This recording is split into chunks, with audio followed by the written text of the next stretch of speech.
Alloh haq subhanahu va taoloning shunday bir ulug' buyuk va'dalari borki, o'zini baytiga qurilishligida bitta g'ishini qo'yishiga sababchi bo'lgan insonga Xudo xolasa qiyomatda Alloh ajr va mukofotlar, katta qasrlar, uylarni barpo qilib qo'yaman degan muborak va'dalari bor.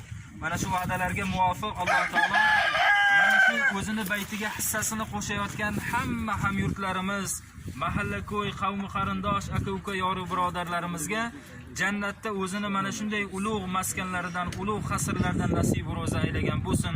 Musofirlikda yurgan birodarlarimiz, mahalla-ko'y, oshna-og'aylarimiz bor.